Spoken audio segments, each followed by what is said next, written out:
moi, je suis entrée en contact parce que j'ai été 13 ans avant au groupe de ressources techniques d'Hochelaga Maisonneuve. Et ça a commencé même avant. Comment j'ai été en contact avec le GRT, c'est qu'on demeurait dans un immeuble de la rue Les Tourneux qui a été mis en vente. Et dans notre paroisse, on avait un prêtre qui travaillait avec nous, qu'on appelait des prêtres ouvriers, et qui était le directeur des services à l'habitation Hochelaga Maisonneuve, qui était le GRT. Et lui, on lui avait parlé de ça. Il a dit, ben écoute, c'est intéressant. Ça ne vous tenterait pas de faire partie d'une coopérative d'habitation? Puis du moment qu'il nous a parlé de ça à mon mari et à moi, les démarches ont commencé. Puis une des premières coops d'Hochelaga Maisonneuve, qui s'appelait la coop Ozeraké. En fait, elle était la deuxième dans Hochelaga Maisonneuve, parce que la première s'est appelée la coopérative numéro 1 Hochelaga Maisonneuve. C'était pas très original. La deuxième s'est appelée Ozeraké. Et ils ont acheté notre maison. Et donc, on est devenu membre de la coopérative.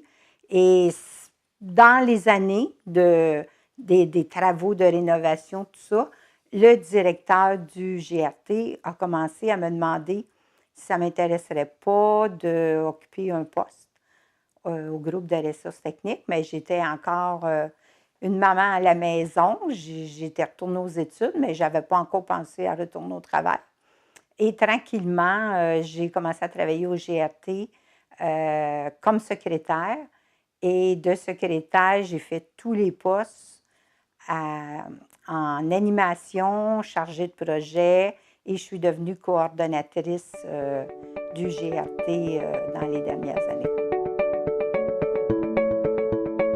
Bien, c'était des très bonnes relations parce que on était... En fait, comme vous dites, c'était un tout, notre affaire, quasiment, parce que la plupart des membres des GRT étaient membres de coopératives d'habitation, donc par le fait même, étaient intimement liés à la mise sur pied de la fédération, puis en même temps à la mise sur pied de l'AGRTQ. Mais, à un moment donné, tout ce beau monde-là, on s'est dit qu'on avait, oui, on avait des intérêts communs, mais oui, on avait des intérêts qui étaient particuliers à chacun. Comme les GRT, c'était de défendre avec les gouvernements notre entité, nos salaires, nos conditions de travail, notre rôle, nos mandats. Mais en même temps, on travaillait à mettre sur pied des coopératives qu'on incitait à aller dans la fédération. Donc, on défendait aussi les droits des coopératives. Fait que comme vous dites, c'était tout interlié. Puis comme je dis, la plupart des gens, on était membres de coopératives en plus. Fait que moi, j'ai été, à travers mes années au GRT puis à la FICHIM, j'ai été membre de la GRTQ parce que j'ai été déléguée par mon GRT. Quand je suis arrivée à la FICHIM, j'ai été déléguée pour être membre de la CQCH, qui était la Confédération des coops du Québec, et j'ai aussi siégé à la Fédération des coops du Canada, à la FHCC, pour représenter le Québec, donc le mouvement coopératif, mais à la Fédération canadienne, il y avait aussi des gens de l'AGRTQ, puis à CQCH, fait que tout ça était comme un peu imbriqué là, ensemble. C'est tout le mouvement, dans le fond, que ça composait, qui avançait, là.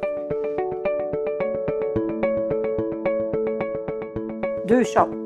Le premier, qui me concerne personnellement, quand j'avais postulé au poste de directrice générale de la FICHIM, c'était en fait pour me prouver à moi-même que j'étais capable de diriger un organisme. Parce que comme j'étais coordonnatrice dans le GRT, ça commençait à me tomber un peu ses nerfs de gérer à trois, quand la plupart du temps, les problèmes finissaient par tout me revenir, parce que les deux autres, ils aimaient mieux faire certaines choses. Fait que là, la coordination à trois têtes, là, je ne trouvais plus ça si intéressant que ça. Et je voulais me prouver à moi-même que j'étais capable de diriger un organisme. Fait que ça, pour moi, c'est bien important parce que c'est aussi dans mon évolution personnelle. La deuxième, c'était je voulais travailler dans un organisme qui avait des valeurs qui étaient importantes pour moi au niveau de la prise en charge, du partage, par contre, du travail. je voulais plus faire de coordination, mais je voulais continuer à travailler aussi dans le même esprit avec une équipe de travail pour atteindre des objectifs et toujours avec toutes les valeurs que j'avais au départ avant d'entrer dans un GRT, mais que je voulais continuer à développer avec le travail des gens, puis le bénévolat des gens, puis l'implication, tout ça. La fédération était ce qu'on appelle, je dirais, en mutation totale, parce qu'elle était partie de la même, elle avait été mise sur pied de la même façon que les GRT avaient été mis sur pied, donc par des jeunes, à l'époque des gens du milieu, puis beaucoup d'universitaires qui avaient développé le fait qu'on travaille en égalité, tout le monde, qu'on soit secrétaire, qu'on soit directrice ou architecte, peu importe. Et là, le conseil d'administration a fait une grande réflexion par rapport au développement futur de la fédération et je pense qu'ils considéraient que la FECHIM, pour se développer, elle devait avoir une autre structure.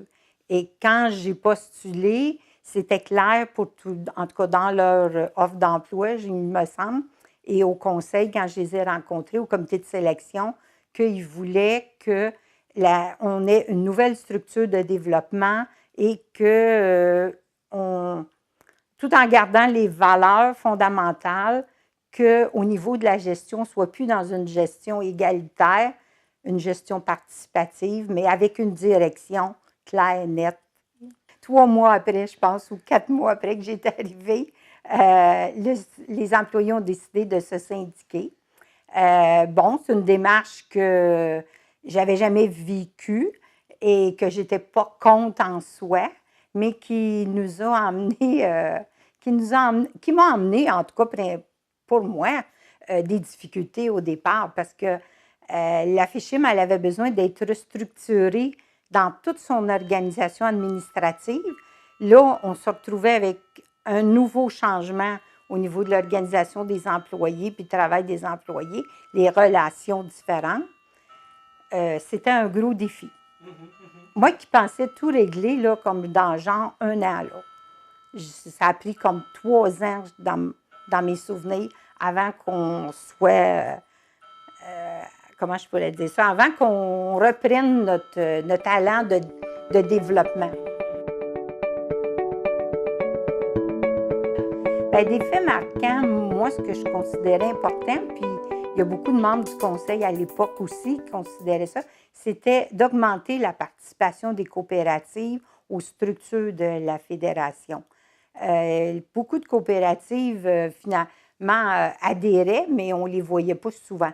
Et moi, j'ai beaucoup travaillé avec les membres du conseil à développer cette participation-là parce que je trouvais que c'était important que les membres des coops s'approprient leur fédération et que lors des assemblées, ce ne soit pas un petit noyau qui vienne définir toutes les orientations. Je pense que toutes les coops.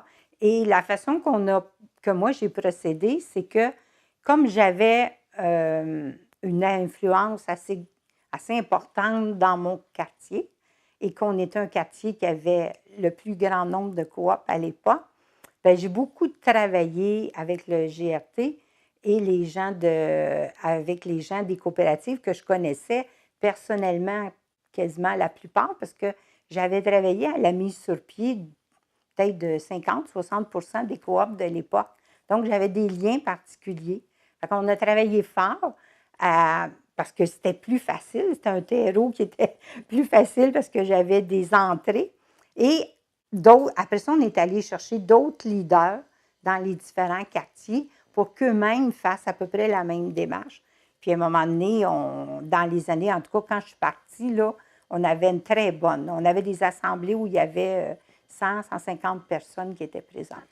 Ce que je suis le plus fière, c'est peut-être pas nécessairement celui-là, c'est plus d'avoir réussi avec l'équipe de travail à, malgré les difficultés qu'on a vécues quand ils ont implanté l'implantation du syndicat, à recréer un esprit de travail communautaire tout en étant les employés syndiqués, puis nous, tout en voulant respecter les orientations données par le CA d'avoir une direction qui était avec une structure de direction. Oui, ça, c'est ce que moi, je suis plus fière. Parce que quand je suis partie puis que j'ai passé la direction à André Noël, il y avait une équipe qui était forte, qui était solide et qui, lui permettait de poursuivre le développement qu'on avait commencé. Pour moi, c'était une des valeurs qui était mise de l'avant par le mouvement coopératif, par les GRT. C'est la seule place où je n'ai pas eu de difficulté en tant que femme à occuper des postes importants. J'étais présidente de la CQCH dès les premières années. Je me suis retrouvée au Conseil de la coopération du Québec avec M. Bélan, étant la seule femme autour d'une table de mouvements coopératifs, mais j'étais la seule femme. À la Fédération à la FHCC, Fédération canadienne, il y avait quasiment une parité homme-femme. Eux autres, ils étaient encore plus... fait que moi, je trouve que c'est la place où c'était déjà de l'avant que les femmes aient autant de place que les hommes. Puis ça se prêtait pas d'avoir plus un directeur ou un président qui était un homme. Je pense que c'était selon la valeur de chacun. Là. Les premières années qu'on était dans une coop avec mon mari, la plupart des conseils d'administration étaient des conseils d'administration d'hommes parce que c'est à eux qui était donné le membership dans l'unité, si on peut dire, dans le logement. Fait que la plupart des femmes proposaient le mari, puis nous, ben, on faisait toute la job, comme je disais, manuel, écrite, téléphone, tout ça. Mais nos gars, eux autres, avaient la représentation, puis ils étaient tous présidents. Ça y allait pas mal. Quand je suis arrivée au GRT, c'est là où, avec une autre animatrice, j'ai commencé à développer que c'était déjà des choses que j'avais en moi, parce que, comme dirait ma mère, j'ai toujours été très revendicatrice. Mais là où j'ai été plus loin, parce qu'elle était retournée aux études, j'essaie de me souvenir de son nom, mais puis elle faisait déjà un travail, puis on réalisait de plus en plus que les femmes faisaient toutes les tâches manuelles, mais que, tu sais, c'était toujours rien que des gars. Puis après, bien, ça continuait, parce que si les gars étaient présidents de la coop, bien, c'est eux autres qui étaient délégués dans les structures après, donc à la fédération, donc à la CQCH, donc à la... Fait que ça avait une conséquence. Fait que donc, on commençait à se dire, qu'est-ce qu'on pourrait faire pour que les femmes prennent plus leur place, puis soient sur les conseils d'administration. Puis c'est là qu'on a commencé à dire, bien, il faut changer la loi. Fait que là, ça a été une longue démarche parce que tu ne changes pas une loi des coopératives pour obtenir un deuxième, la possibilité que les membres des coopératives puissent être 2 par logement pour former l'Assemblée des membres. Quand on a réussi ça, là, ça a pris quelques années, bien là, les femmes ont commencé à dire, ben oui, je peux être sur le conseil d'administration. Pas tout de suite président, juste sur le conseil, comme secrétaire, comme trésorière. Mais au moins, c'était officiel. On ne faisait plus la job de notre mari qui était trésorier, tu sais, ou qui était secrétaire, ou qui était président. C'était nous autres qui appelaient. Alors là, c'est plus... Et tranquillement, ben là, les femmes sont occupées des postes aussi de présidence, de représentante.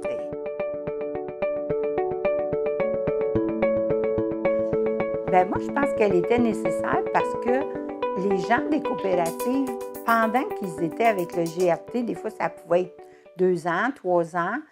Au début, les contrats n'étaient même pas si clairs que ça avec la coop qu'on mettait sur pied. Ils ne pouvaient pas tout avoir appris en 2 ans, pas en 3 ans. Fait que quand le GRT les quittait, souvent, les coops se retrouvaient un peu à elles-mêmes. S'ils avaient des membres assez solides, c'était pas trop compliqué, mais ils arrivaient à se débrouiller.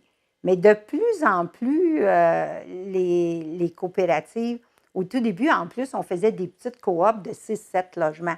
Mais plus on augmentait le nombre de logements à cause des programmes, puis aussi qu'on se rendait compte que c'était plus facile de gérer un 24 logements, il y avait plus de disponibilité. Ça pouvait dire qu'il y avait une quarantaine de membres. bien, plus il est important d'avoir un soutien. Puis c'est ça que la Fédération, au début, elle a apporté, c'est qu'elle a permis aux gens des coops de ne pas se retrouver tout seuls après que le GRT les laissait.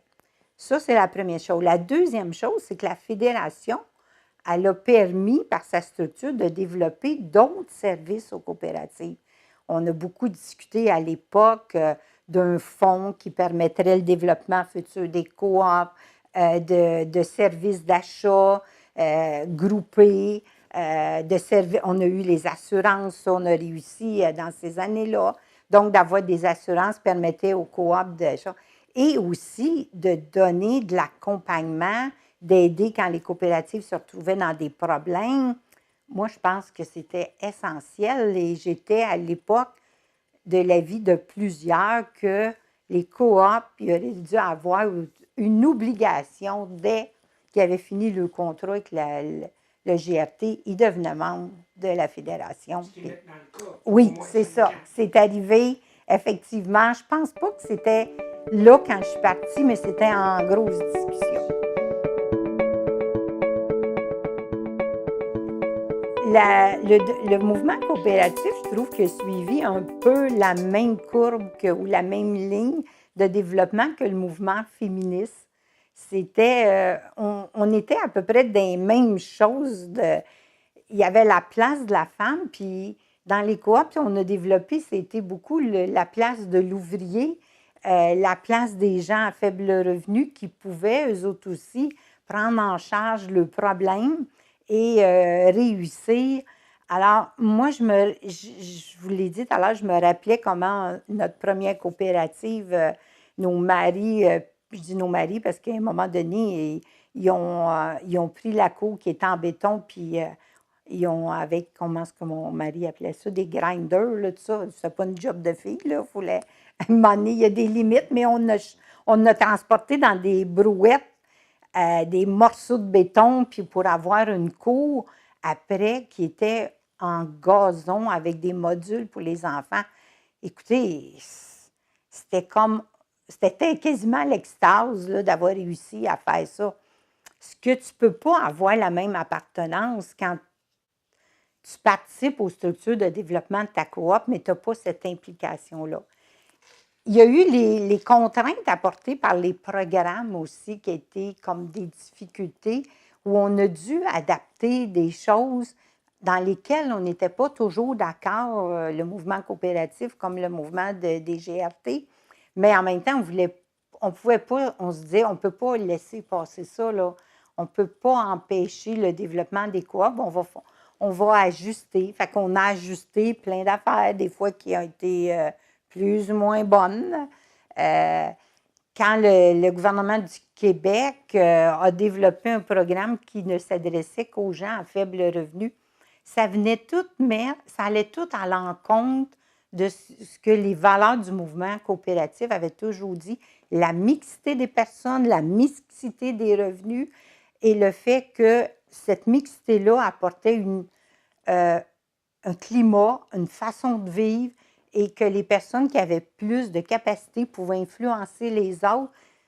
Combien de choses j'ai vu, des gens que j'ai vus se développer dans des coopératives qui étaient démunis, qui sont tournés au travail, aux études. Ça avait tout cet impact-là. Comment on a soutenu des familles. Le fait, je me rappelle, quand vous dites une chose, que un groupe de gens du quartier qui était d'un organisme ici, qui avait décidé de fonder une coop, puis ça a été une des premières écoles. Donc, 25, 26 logements là-dedans. Les gens qui étaient sur CA n'étaient que des ouvriers d'Hochelaga-Maisonneuve et des gens à l'aide sociale. Quand on est allé à la caisse pour faire l'emprunt de 1 million, écoutez, je suis encore émue. Ça fait 30 ans, puis 40 ans, puis je suis encore émue de penser comment, excusez, je vais respirer, comment ces gens-là étaient fiers quand ils sont sortis de là. C'était pas juste le pouvoir qu'ils ont développé, c'était la fierté qu'on les a fait confiance, puis qu'eux autres qui étaient qui se considéraient quasiment des moins que rien dans un quartier et que là, étaient pour gérer un projet. Et il y avait une hypothèque de 1 million. Écoutez, il tremblait tellement que ça lui faisait peur, mais en même temps, il ne portait pied à terre. Ça fait partie, je pense, de ce qu'on a réussi à implanter. Comment on a changé des quartiers complets comme le nôtre, qui avait 250 maisons barricadées quand on a commencé à développer les coops, et comment une maison, 2 maisons par rue qu'on est allé chercher, qu'on a transformé, que des gens ont habité et que tranquillement, les rues ont commencé à changer. Ça fait partie des choses que personne ne peut nous enlever. C'est l'influence qu'on a eue, puis c'est grâce au mouvement coopératif, puis à tous les gens qu'on a été impliqués, qu'on a travaillé pour, pour des salaires ridicules à l'époque, là. Mais personne ne veut nous enlever ça. Ça fait partie, moi, je pense, des plus belles choses qu'on a réalisées. Oui, puis j'en entends souvent parler parce que des gens que je rencontre sur la rue, que je connais encore, qui me posent souvent des questions, que je réfère à la FECHIM, comme dans toutes les années où j'ai été au bureau de Louise Arel, que je travaillais avec Louise. Et juste une petite anecdote où nos députés, Louise et Réal, avaient la mauvaise habitude, comme je lui disais à l'époque, de vouloir se mêler quand des membres de coop appelaient, puis arrivaient au bureau, puis disaient « j'ai pas eu mon logement », puis la coop, tout ça. Puis là, je disais « Louise, Réal, c'est pas à nous à s'occuper de ça. C'est des entités. On les a formés, on les a mis sur pied pour qu'ils soient autonomes, qu'ils se gèrent eux-mêmes. » Fait que non la petite lettre de recommandation, puis non la petite lettre de si, on va les envoyer à la fédération. Fait que moi, j'appelais la fédération, puis je connaissais encore plein de monde à l'époque, puis là, je disais tel coop, tel problème, telle affaire. Et pour mes collègues au niveau politique, je suis devenue un peu la référence du mouvement coopératif. Et quand Mme Arel était à l'habitation, j'ai aidé aussi parce que j'ai toujours défendu ces valeurs-là. Puis je les défendrai tout le temps. Parce qu'elles m'ont servi moi-même à mon propre développement. Nous, on n'était pas prêts à acheter à l'époque.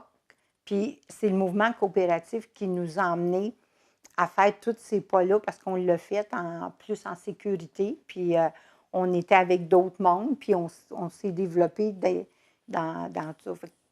Qu'est-ce que je laisserais comme message? Je pense que ce que je laisserais de dire, c'est que ce mouvement-là était important à l'époque parce qu'il a permis, comme vous dites, à des quartiers de se régénérer, puis il permet à des gens de se prendre en main puis de voir qu'ils étaient capables. Donc, il y avait des valeurs qui étaient très profondes au-delà de la gestion puis l'organisation. Moi, j'aimerais que les gens dans les coopératives, s'ils n'ont pas ces valeurs-là, qu'ils puissent les retrouver. Parce que je pense que c'est ça qui a fait le mouvement, l'implication des gens, puis de croire qu'on avait un rôle à jouer, puis ce rôle-là, il est important, puis qu'on devait tous... la société est composée d'une mixité, des parents, des grands-parents, des gens moins fortunés, des gens plus fortunés. C'est ce qui forme notre société au Québec. Puis je pense que c'est ça qui est important de vivre dans une coopérative. Puis ce que j'entends des fois qui me déçoit, c'est d'entendre, puis à l'époque aussi on l'entendait, de considérer que les conseils d'administration, tout ça, la coop est comme un propriétaire et un locataire. C'est ce qu'on a voulu défaire. Puis j'espère qu'on s'en ira pas vers ça.